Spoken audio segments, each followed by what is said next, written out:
Welcome to another session of an Author's Afternoon organized by the Prabha Khaitan Foundation.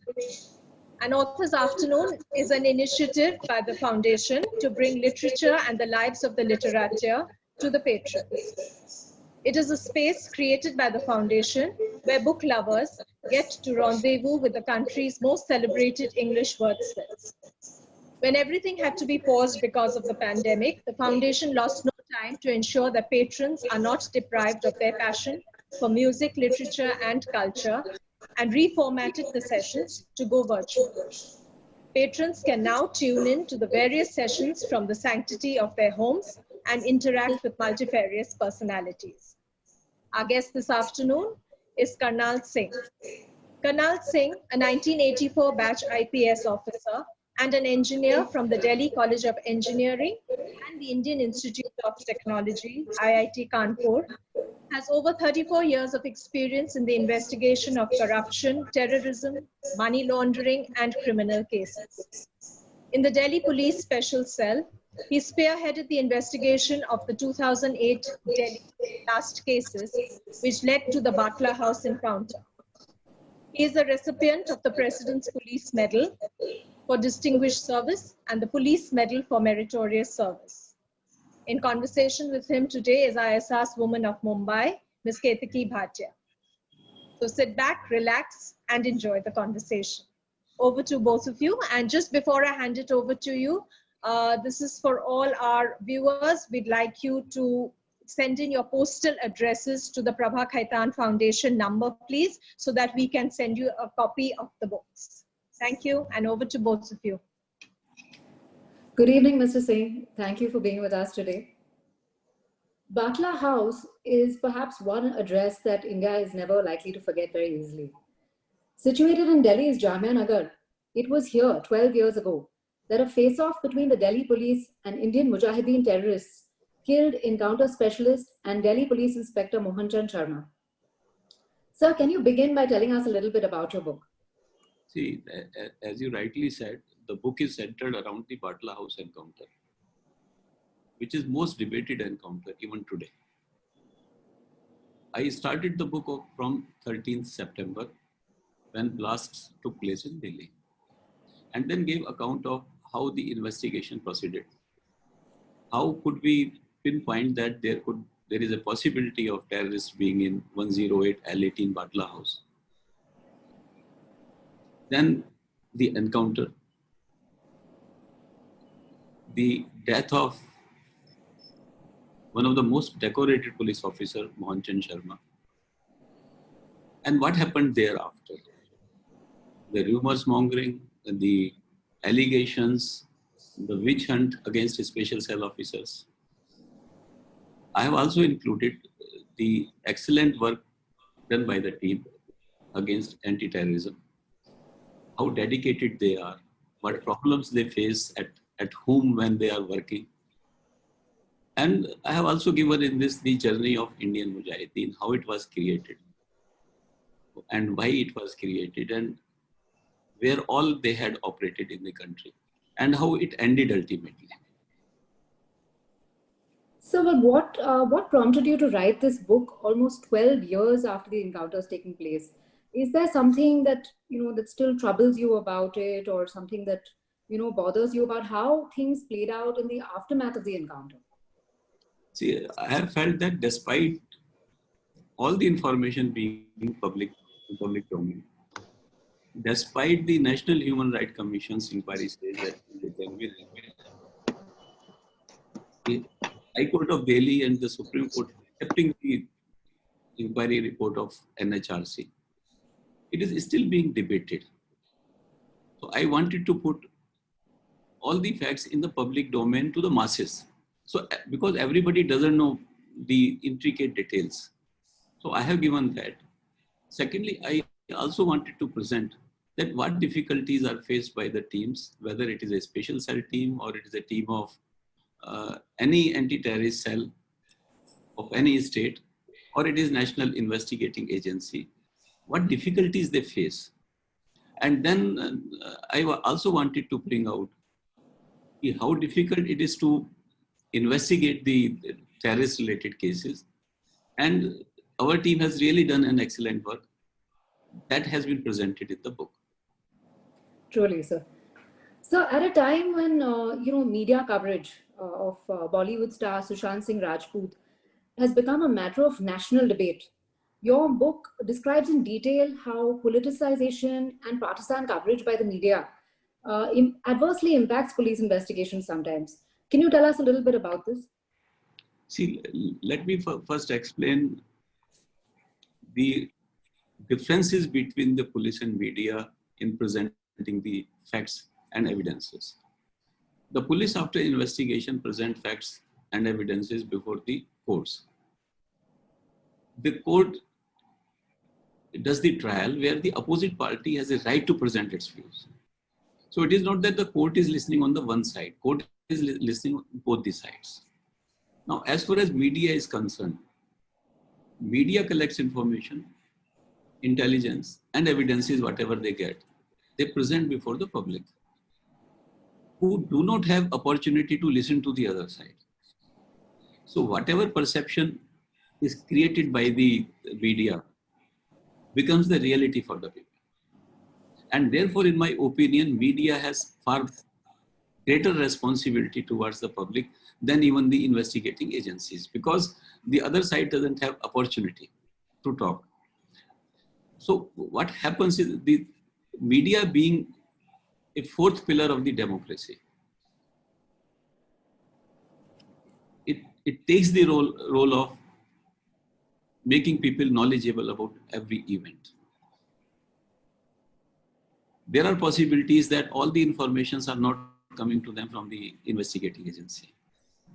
Now, this gap is filled up by the rumors sometimes, by people making their own theories. In my opinion, two things should be done. The one thing is that the media should have certain sort of regulations to itself. What should be presented, in what manner it should be presented to the public. And similarly, the investigating agency should only give that information which doesn't harm their investigation further.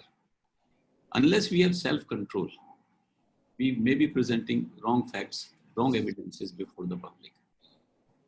So in this connection only, my next question was to you was, how much information should be disclosed? Like, how should the communication between the investigating officers and the media be handled? How much information should be disclosed, if at all it should be disclosed? Like, to what extent do you think it's appropriate to disclose it? See, it's a very difficult terrain, I should say. How much should be disclosed is difficult to decide. But one criteria for a police officer or any investigating agency should be that anything which can harm their investigation should not be disclosed. That is number one. Number two, anything which is confidential in nature. For example, police has done the interception. Now, this interception, as per law, is confidential. And even the leakage of it is a punishable offense. Now, such type of information should not be shared with anybody. But this is happening nowadays, if you see. Yes. Yes. Is there some political pressure to, disclose certain information to? There is no political pressure. See, the officers, some officers who are investigating the case, they just convey to media sometimes and they say, please don't quote me. Right. Now, when some officer says don't quote me, media should understand it may not be the totally truth. Correct. So they should take care. And Absolutely. I feel there should be training of both the people. On the police officer side, there should be training how to present their facts before the media, and their media should be also training what facts they should present before the public. Right. So after the Batla House encounter, you had received orders from the Home Ministry asking you to avoid any interaction with the media. Now, what are the risks of completely cutting off, communication, especially in high-profile cases like this? What are the risks? See, risks are immense actually, because the media needs information to present before the public. And the investigating agency is not giving anything. The media will fill up this space. How the space will be filled up? Maybe assumptions, maybe rumors. Maybe somebody says, officer unconnected with the investigation or says he gives some information to them. That may not be correct. Rumors, mongering starts. And they can present wrong witnesses also. I'll tell you in this particular case, one of the media article was that he has found witnesses who saw the whole encounter from their washroom. What happened inside that house, what happened outside the house. Now, interestingly, this particular flat was on the 4th floor. And all the adjoining buildings were 2nd floor, 2 floors only. Nobody could have asked it. No such witness came before the police, before the judiciary, before anybody. But the article says that these witnesses saw, the police went up, there was altercation, the persons were dragged down to the ground floor, there they were shot, and then they were dragged again up to put into the room. Now, I told you there was no witness, never it came. Number 2, no dragging mark on the persons. Like if somebody dragged on the floor, the flights up, there will be drag mark on their body. There were none. So what happens is the communication gap is filled with rumors. And there are immense problems because of that. Yes, that is going down a very dangerous path, no doubt about it. So in this encounter, you lost a very decorated, respected officer, Inspector Mohan Chand Sharma. You've written quite extensively about him in your book. Can you tell us a little bit about him, and also tell us, how did it feel when your department was accused of encountering one of your own officers? What was going through your mind? It must have been extremely, painful for you all to deal with something like that. Can you talk to us about it? See, Mohan was an excellent officer. He was well versed in the art of technical and human intelligence. I rate him one of the best in the country. And he was very close to me. He was very brave and perfect team leader. He led a number of operations. He had neutralized 35 terrorists and 40 gangsters during his stint in the special cell. Had also arrested 80 terrorists and more than 100 dreaded criminals. He was recipient of President Police Medal for Gallantry and 8 police medals for gallantry. The most decorated officer of the country. And he was also awarded posthumously Ashoka Chakra for Batla House encounter. His passing was a big loss to the special cell and as well as Delhi police. To his family also, it was a big loss. And actually it was his hard work which led us to the Batla House location. And therefore I have written extensively about him because it was his discovery. He was a very good leader and his team was very close-knit. Now, if somebody makes allegations against such a close-knit team, which has done so many operations, that the team member killed him, it was a very, very painful to us, to the team member. And in my book, I had explained when I went to meet Mohan's wife, she asked only one question to me. Sir, there are so many rumors. What happened actually, you tell me. I only asked him, do you believe me? He said, yes, I believe you totally, because Mohan used to say you can trust him blindly. So I said, whatever I am telling you is the truth. It was an encounter in which Mohan died because of the bullets of the terrorists. And she accepted that and she never raised any question thereafter. So it was a painful, but if you see the post-mortem reports, yes.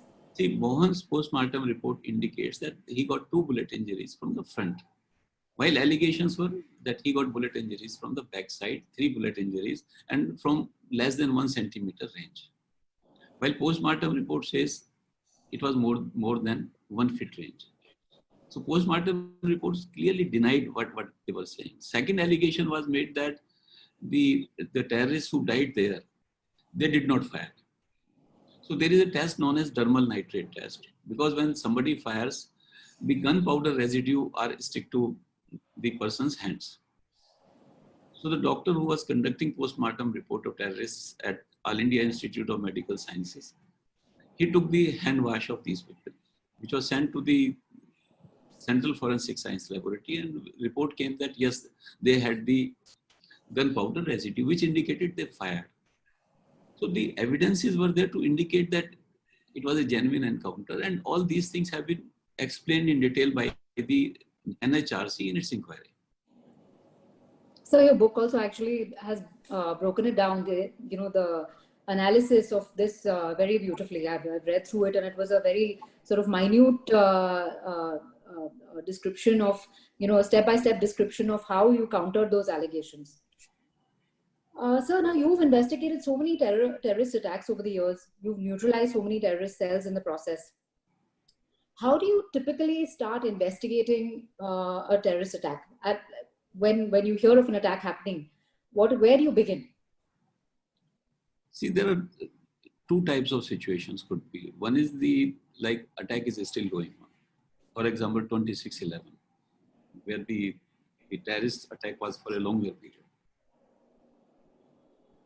Then one has to look about what communication they would be making. And actually in that particular 26/11, the communication between the terrorists and the handlers in Pakistan, that cracked the whole case.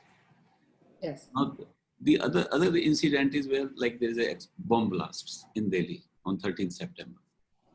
So when you go to the spot, you have to try to find out whether there are any evidences available at the spot. The evidences could be in the form of what material has been left, what explosive has been used. So you look around. When I reached, and I have explained in my book, when I reached at Karol Bagh, I looked at the types of cuttings was made by the explosion. So there are two types of cuttings, like jarred cuttings and the sharp cuttings. If the objects had been cut very sharp, it is a high explosive, maybe RDX or something. If it is jarred cuttings, then it will be the low explosive. Then you try to smell out if there's a low explosive, what type of explosive could be there. Thereafter, what happens is there are possibility sometimes the terrorist himself might be injured or dead. So you need to interrogate people, all the people, find out their antecedents who have been injured and who might have died. Their antecedents have to be found out. Then on the spot, there could be some CCTVs available. You have to find out CCTV footages. Then we say dumb data analysis. That is what happens is at the location, the mobile phones are being used by various people. They are connected to the tower of that particular service providers. So we get data of all the phones connected to that tower. That is known as dumb data. So you analyze that. In this case, what happened these Indian Mujahideen terrorists, they were not taking mobile phone at these spots. So we failed in that finding. Was there any eyewitnesses? In this case, there were two eyewitnesses. So one has to get the portrait. Then the intelligences. May not be from the spot you are getting intelligences from other places. In this case, for example, we got two very good intelligence inputs from the Gujarat police. That helped in cracking the case. Sometimes what happens is, I'll give you one more example. The Satyam and Liberty Cinema in Delhi, there were blasts. So we assessed that there was a time gap between these two. And the theory came out that the person first planted explosive in the Satyam Cinema, then went to first in Liberty Cinema, then went to the Satyam Cinema. So one of the Saturday, I told my ACP, Rajbir was the ACP, I said, okay, you come to my home. We went to the Liberty Cinema at the same time when blast took place. And then we traveled to Satyam Cinema, found the gap. We have taken the dump data of both the places. But what we analyzed is the person at this particular time was in Satyam Cinema, and at this particular time was in Liberty Cinema. We got only 4 phone numbers, and they were of the terrorists. So sometimes you're not finding at the spot anything, but your analysis can lead to something. So you have to apply your mind. And that's why I'm saying that the investigation of terrorist related cases is not as simple like a murder or something, where you find things at the spot. Here you may not find anything. I'll give you one more example. In 1997 to 98, Delhi had got 42 blasts and there were no clues. We investigated everything from the spot, all the blasts. It was a very detailed and lengthy investigation.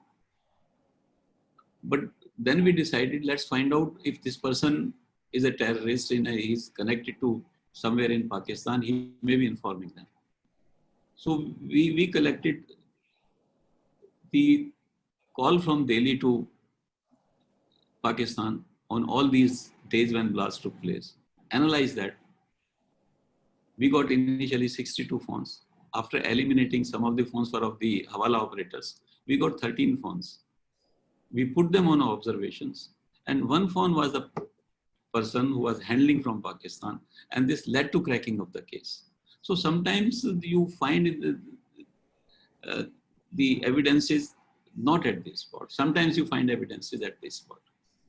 And one small detail can lead you to, eventually cracking the case, and that detail could come from any source, which just goes to show how extensive your work is and how many sort of areas you need to cover, when you start the investigation. It was really a revelation to me when I read your book, sir.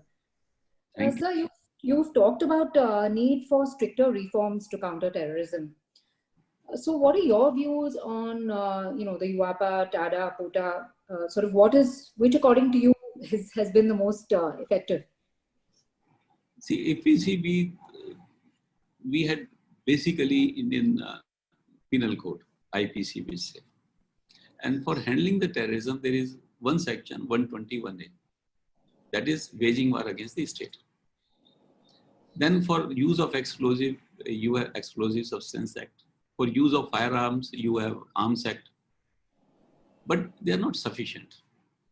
Now, in my book, I have explained we have knee-jerk reactions. For example, when Mrs. Gandhi was killed in 1984, October 1984, immediately in 1985, TADA was brought.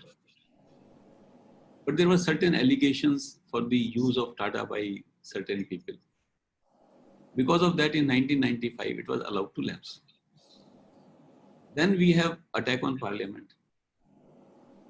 Immediately thereafter, the POTA was brought. But it was allowed to lapse in 2004. Then we have series of blasts by Indian Mujahideen and 26/11 in 2008. Thereafter, immediately, the Prevention of Unlawful Activities Act was amended.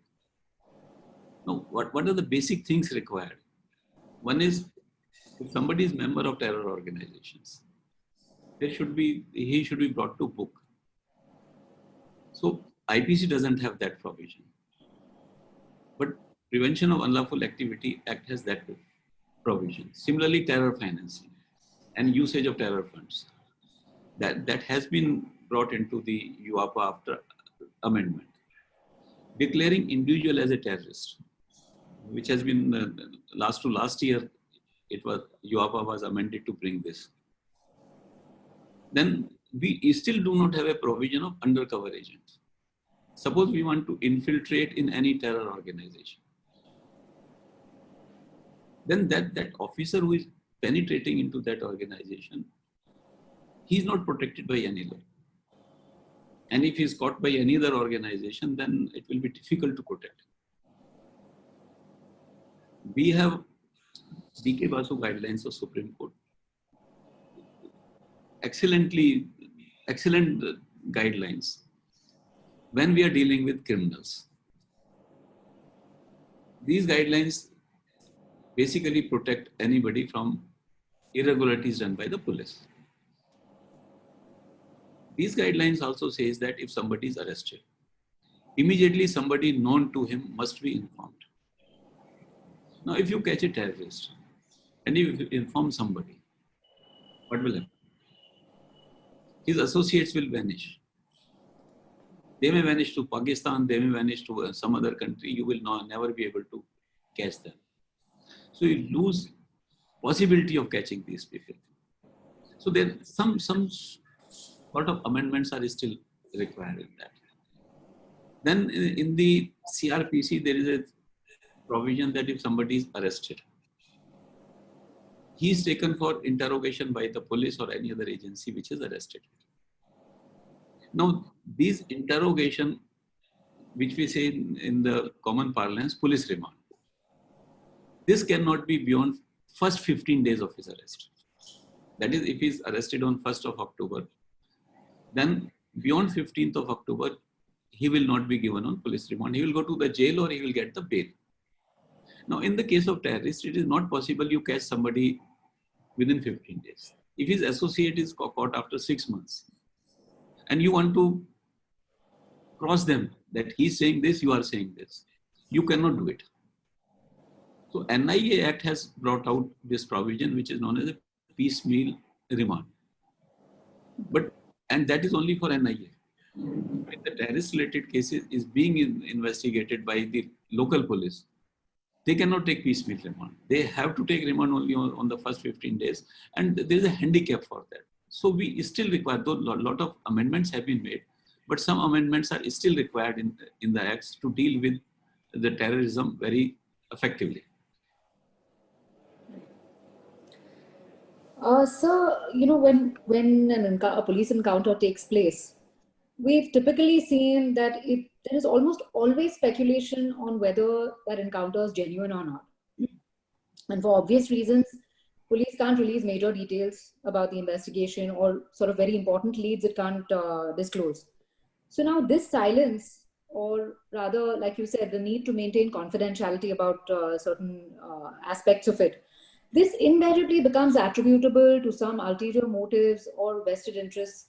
How do you all as investigating officers deal with this?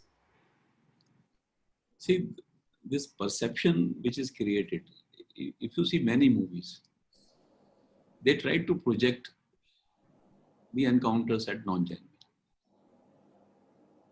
And that gives a common perception in the minds of common men, that generally encounters are not genuine. But that is not the truth. There are checks and balances in place. There are processes of inquiries. For example, NHRC is there to look into this. SDM inquiry is being conducted. The investigation of encounter is done by some other agency. Then the team which has done the encounter. So there are checks and balances. It is not possible if somebody does the wrong and he gets scot-free.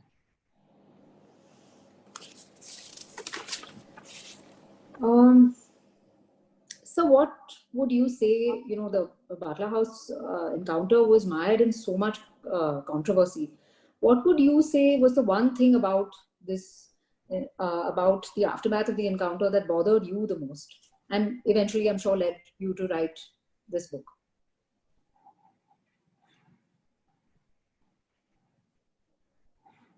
See, the controversies came because the encounter took place in September 2008. And there were assembly elections in 5 states, starting from November 2008. And parliamentary elections were also due in the beginning of 2009. There were certain vested interest people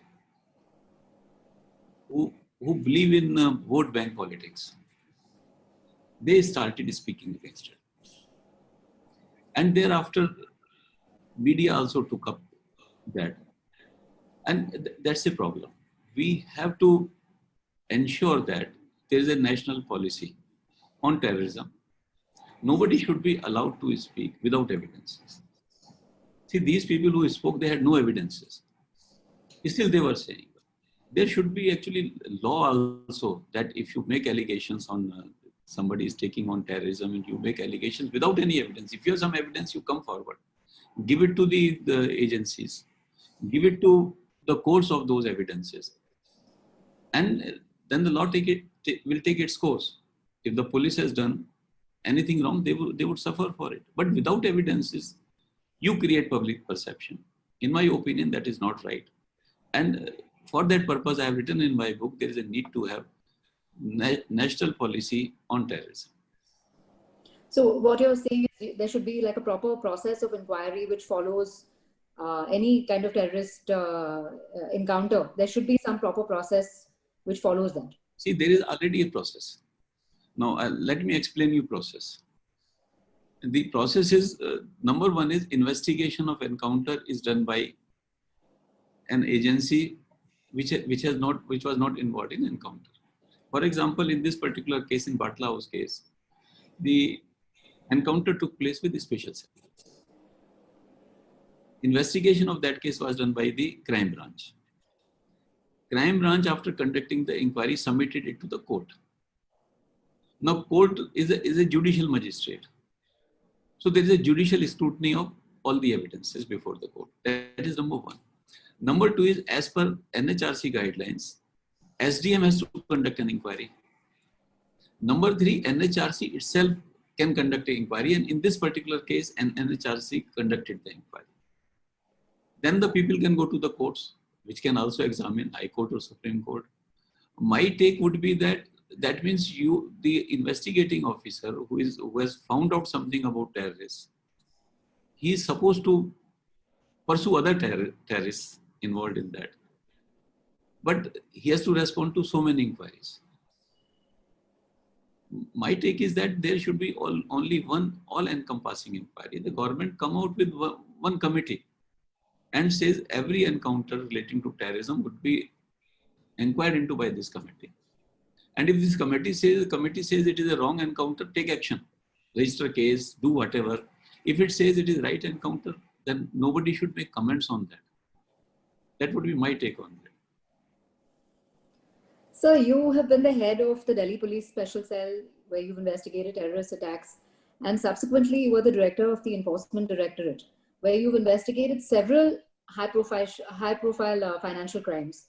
What were these two roles like? And so, if I may ask you, which role gave you, which tenure gave you more satisfaction in your career? See, both the roles were very important. If you see the special cell role, we are dealing with the terrorists who can cause explosions anywhere in the country. Innocent people are killed. And sometimes what happens is the people starts fearing even going to the market, because if there are series of blasts at one place, then another place, so it creates some perception of fear in the minds of people. So my role in special cell was the physical security of the country, internal security of the country, and it's a very satisfying role. I know how the people used to talk about a special cell, and you feel right that you are doing something for the society, for the country. Now, the role in Enforcement Directorate, one has to understand. Enforcement Directorate investigate three types of cases now. One is the Prevention of Money Laundering Act. One is a foreign exchange related laws. And third is the recently brought act, the Fugitive Economic Offender Act. I'll concentrate on the Prevention of Money Laundering Act. When I joined the Enforcement Directorate, I also feel what is this act. But when I went into depth of this, understood its background, see, beyond the physical security, there is a requirement of economic and social security of the country. And if you control the money laundering, you can provide that security of the nation. So both the roles are connected with the internal security of the country. One, economic security and social security, and another is the physical security of the country. And in my opinion, both the roles are very, very important. And I felt good about working at both the places. So different satisfaction in each role, I'm assuming. Yeah. So before we open the house to question and answers from the audience, in my final question, I just want to ask you a little bit about the lives of the investigating officers, especially those that are investigating terror crimes. What are their lives like? Of course, you've talked about it in your book, but for the benefit of the audience, please talk to us a little bit about it. See, number one, let me tell you, these officers are hand-picked officers who have professionalism in them. They know how to investigate thoroughly cases. The most important one is to see what are their motivations. Are they motivated enough to face life-threatening situations? I remember, I'll give you an example. We sent a team to Dimapur for taking certain Naga insurgents on remand. So in the morning, they saw that these people the terrorists were wearing new clothes. So our team was slightly disturbed how they got, from where they got the new clothes. They were in the police station and they had to get taken to the court by the local police. And thereafter they were to given on remand to us to brought them to Delhi. So one of the constable told that there are 2 vehicles outside the police station in which terrorists are sitting. And they gave these clothes to them. They will not do anything till the time you take them on remand. As soon as you will come out from the court, they will attack you. Now this team sent message. I spoke to my commissioner of police, whose brother was in army, heading that area. He immediately made arrangements. I requested that let army contingent should be sent to help these people. Now, this sub-inspector Dharmender, who was leading the team there, he was waiting for army to come. He was sending messages again and again. We were sitting in CP's room here. So he sent the last message to his family also and to us also, saying that this is my last message. I'm going out now. I got him on remand. We know there are terrorists outside. We'll face them. We'll face them bravely. Now this type of jajba, which we should say, is difficult to get. Of course, when he sent this message, at the same time, the army contingent walked into the courtroom. He told me subsequently and asked, where is Dharmender? So they escorted him. So there was a life that is very close to these officers many a times, but they are able to face it. So you have to find out such dedication, such motivation is there or not. Leadership quality when they are going to this types of operations, whether they can cohesively lead the team or not. And they have to live away from their families months together. I have put a team in Kashmir. Basic idea was that we'll get interception in Kashmir. And if anybody, any information comes, we'll take action.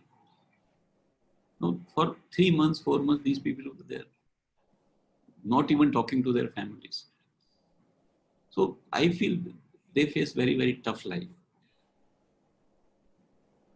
So there needs to be so much more awareness, I feel, about, amongst the general public on what sacrifices, the officers make, their lives. They put the nation before anything and everyone. A nation comes first.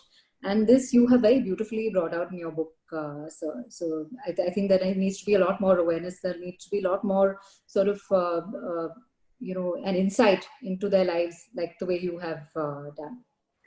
I will now hand over the,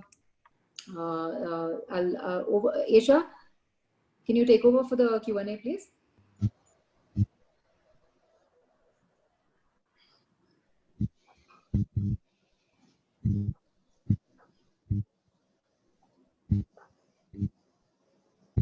Do we have any questions from the audience? Can you hear me? Yes, yes. Okay. I'll just check if there are any questions. Yeah, I would want to ask a question, rather 2 questions though, sir. One is, when we were looking at the 26/11 incident happening and all, what we could feel that after a certain point of time, the Mumbai police was absolutely at a loss. They were not being able to, they were not equipped enough to actually, fight these terrorists. So there are, and until if the NSG wouldn't have come that time, we really don't know what would have happened. So I mean, what is your this thing, like why the police department is in such a bad shape or not equipped enough to deal with the terrorists? We must understand the responsibility of the police. The basic is to prevent land order situation, prevent the crime, and then investigate. So they are equipped to deal with the situations. And that is the reason why National Security Guard was created, to intervene and intercept any ongoing terror-related situations. Now, of course, various states have formed the teams which can deal with them. Okay. Even Mumbai, Maharashtra police has got, Delhi police has got the strike teams. But main strike team is the National Security Guard, and which makes which gives training to other officers also of the various states. So that building is going on. Secondly, previously NSG was located only in Delhi. Delhi, yeah. After 26/11, it has spread out to 5 more places, so that its response time is better. Two things have been done. The NSG has been spread out, and secondly is now the state police have been trained by the NSG. Okay. Oh, that's it. Another thing which I think Ketki had asked this question, and just want this thing, the media's role in 26/11 case. Do you, I mean, it was pretty evident on the role of media. I mean, what we are seeing right now, that's a different media, and what we saw that time was also another kind of media. Media, this role of media in this. So, I mean, what is your view on that? See, when the live things are going on, like you talked about 6/11.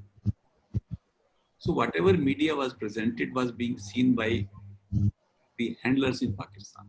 Yes. And I'm saying it authentically because I was aware of it. I had a first-hand knowledge about what was happening. So at one of the time, the instruction came from Pakistan Yes. to the terrorists. Yes. Saying that the people are gathering on this side, fire on them. Yes. Fortunately, their phones were intercepted by the intelligence agencies, and they immediately give direction to remove from those people. So the live presentation of what is happening in the encounter which is taking place can help the terrorists also, who are not at the spot, but who are watching it. Yes. The media should take care that it is not that immediately you need to give information. It may be after 1 hour or 2 hours you can give the information what is happening. Otherwise, things can go wrong. That responsibility has to be cast. Maybe they have self-regulations. Maybe government has to cast. In this particular case, government has to intervene ultimately in 26/11. Exactly. Okay, thank you, sir. Thank you. I just had one small question. So, what is your views on capital punishment? Views on capital punishment? Because in the West, we've seen a lot of countries have done away with it. So, do you think it still has merit? See, I'll not be able to say yes or no. Okay. It's a very debatable issue. In the sense that there are various theories on punishment. If we say the most rudimentary theory is the retribution. That you have taken my eye, I'll take your eye. And the state is supposed to follow even that theory. Not completely in that sense. Then there are theories of the punitive theory, that you have done something, you must punish for that. There is a theory of reformation. Everybody could be reformed. So there are various theories. One is to analyze which theory is applicable to whom. And that's why Supreme Court has said it should be awarded in only in rarest to rarest cases. Okay, thank you. I think we have one question. I'll just get to that. I'll just read it out. There's a question from Surbhi Jha. Good evening, sir. Thank you so much for this informative session. Sir, is the movie Batla House, the way the police officers took charge and captured the terrorists, is it the adaptation of your novel? No, it is not. My book is written now. The movie came quite early. My book has given details about every officer, while the movie talks about only one officer. So I have given details which officer was doing what, and about even terrorists. For example, Indian Mujahideen, how it was formed, what was its role, where all it struck, and what were the controversies created, and how the officers work. It is more detailed as compared to the movie. Nindita, do we have any more questions? There are none in my chat box. Yeah, I don't think there are any more questions. So I think we can wrap it up. That was really interesting. And thank you so much, both of you. Oh, one more question. Should I just take it quickly? Yeah, sure. Yeah, I'll just read that out as well. It's from Gurleen Kaur. Good evening, sir. In your opinion, which out of the two, government or the role of the mass media, which caused a greater interference during your investigation process? See, the government tried to find out the truth. And I explained, they found out through one of the ministers, Mr. Kapil Sibal, who had interactions with me. And after finding out, he was satisfied that encounter was right, and he informed at the higher level in the government. I would say the interference more was from a section of mass media, not everybody even in that. Because they were presenting, some of them were presenting rumors on the national media, which should not have been done.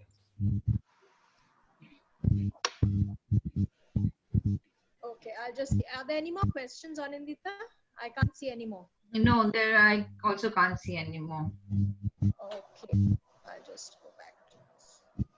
Okay, then thank you both so much. And on behalf of the Prabha Khaitan Foundation, very big thank you to Singh and Ketaki for the very enriching session. And I'd also like to thank our presenter, Shree Cements, and our hospitality partner, Taj Bengal, for helping us organize this session, as well as our guests for their never-ending support in these times to make these sessions possible. Thank you so much to both of you. I'm also thank you so much for inviting me. It was Thank you so much. I enjoyed it. Thank you so much, sir.